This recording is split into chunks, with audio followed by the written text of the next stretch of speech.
the clockwork heart of Ethelgard. In the dreary, rain-soaked town of Oakhaven, Elias was known simply as the Old Clockmaker. His shop, a cramped room smelling of brass polish and ancient dust, was filled with the relentless ticking of hundreds of clocks. Elias lived a quiet life, his world measured in seconds and minutes, cogs and mainsprings. But Elias harbored a secret. He was the last descendant of the Ethelgard engineers, a legendary group of inventors who were said to have built a hidden city made entirely of clockwork, a place where time itself was harnessed and controlled. Most believed Ethelgard was just a myth, a bedtime story for children.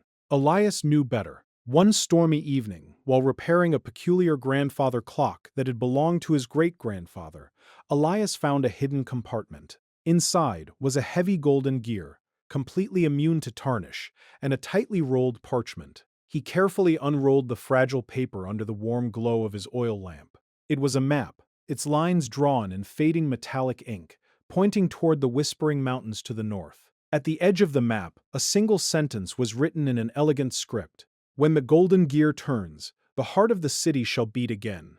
Elias knew what this meant. The great chronometer of Ethelgard, the machine that kept the hidden city alive, had stopped. The city was frozen in time, waiting for a mechanic. Despite his frail age, a fire ignited within Elias. He packed a sturdy leather bag with his finest tools, a few provisions, and the golden gear. By dawn, before Oakhaven had even woken, he was gone.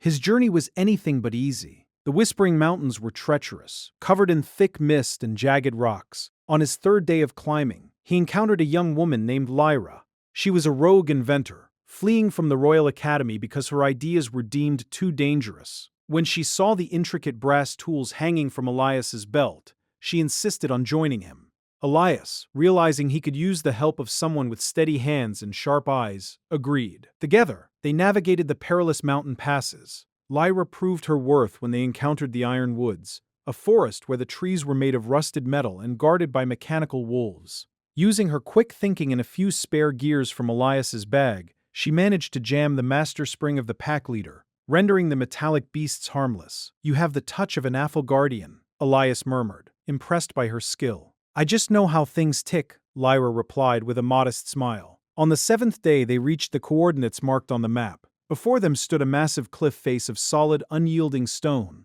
There was no door, no gate, no path forward. Elias pulled out the map and studied it. He walked up to the stone and brushed away centuries of moss. Hidden beneath the green vines was a circular indentation, exactly the size and shape of the golden gear.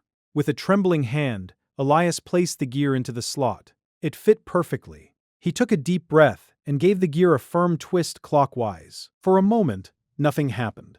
Then, a deep, earth-shattering rumble echoed through the valley. The solid cliff face began to shift. Massive stone blocks slid apart with the grinding sound of colossal gears turning beneath the earth. Slowly, a grand archway was revealed, emitting a soft, golden light. Elias and Lyra stepped through the threshold and gasped. Before them lay Ethelgard. It was a city of breathtaking beauty, built entirely of brass, copper, and glass. Towers shaped like hourglasses reached toward a glowing crystalline ceiling.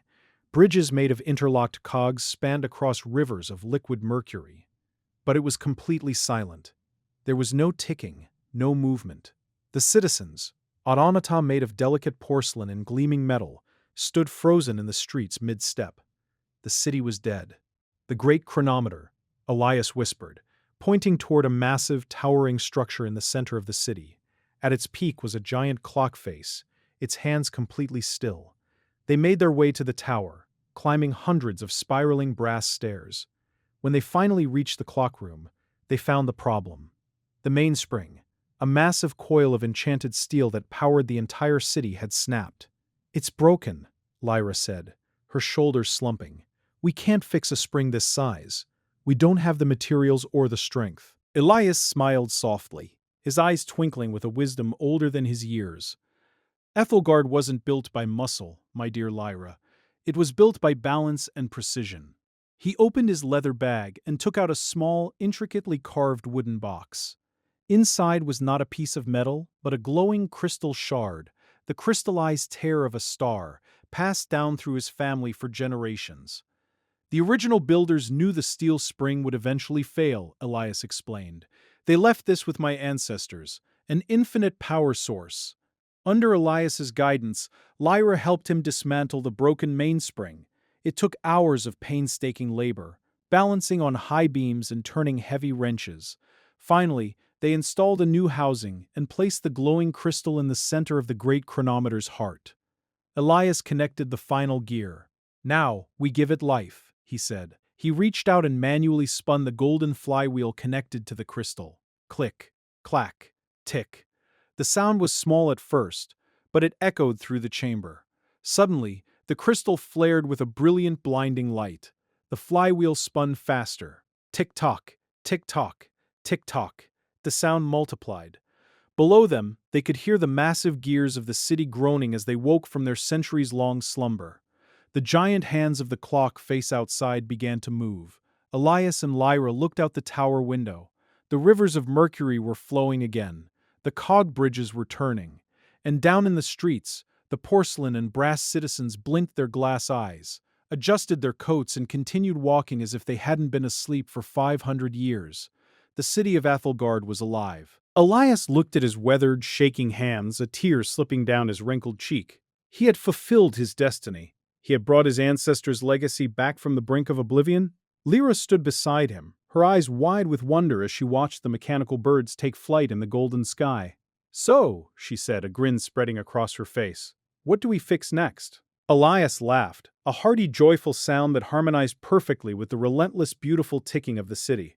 "I think, my dear apprentice, we have all the time in the world to figure that out."